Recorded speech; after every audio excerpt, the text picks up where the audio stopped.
Welcome to the But First Bible Daily Devotional Podcast with Dave Myers. Our readings for today are 2 Samuel chapters 13 and 14 and Luke chapter 20 verse 1 to 26.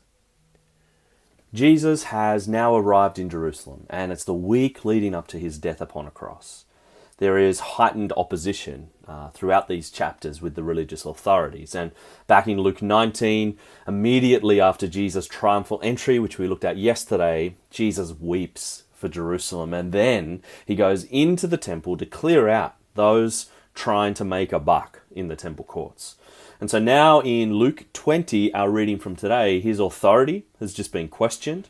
He then speaks a prophetic parable against the religious leaders, which leads to the interaction regarding taxes and Caesar.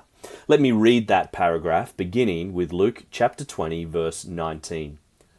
The scribes and the chief priests sought to lay hands on him at that very hour, for they perceived that he had told this parable against them, but they feared the people.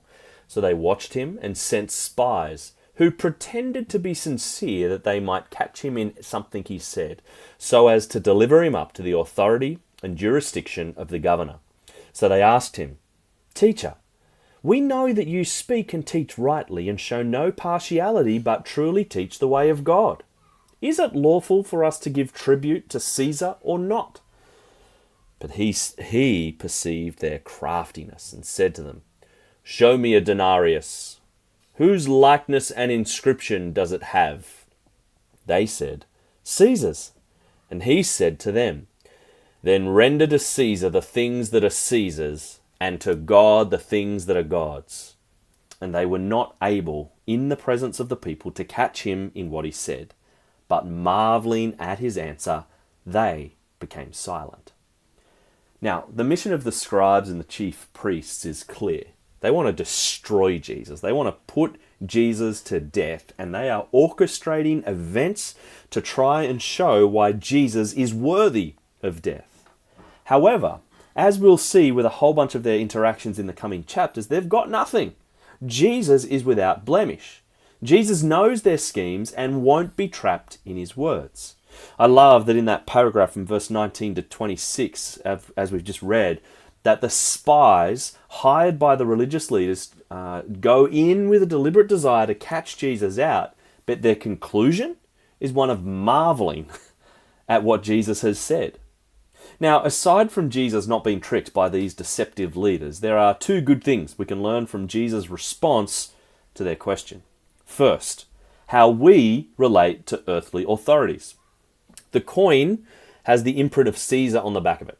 So it means if there are tributes or taxes to be paid, then give to Caesar what belongs to Caesar.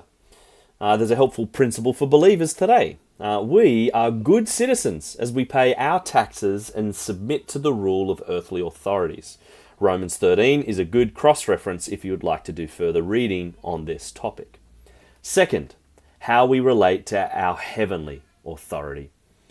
Well, like the coin has Caesar's imprint on it, human beings have the image of God imprinted upon us. We are all created in the image of God. You are created in the image of God. That means you were made to know him and be known by him. If we are to render to God what is God's, then we are to give our whole lives over to him, know him, to worship him, to love him because he's worthy. Are you giving yourself to God as you were created to do? The reality is that each of us have fallen short of living as God would have us live. Good news of the gospel is that according to Hebrews 1 and Colossians 1, Jesus is the exact imprint of the invisible God. And Jesus always rendered to his Father what belonged to his Father.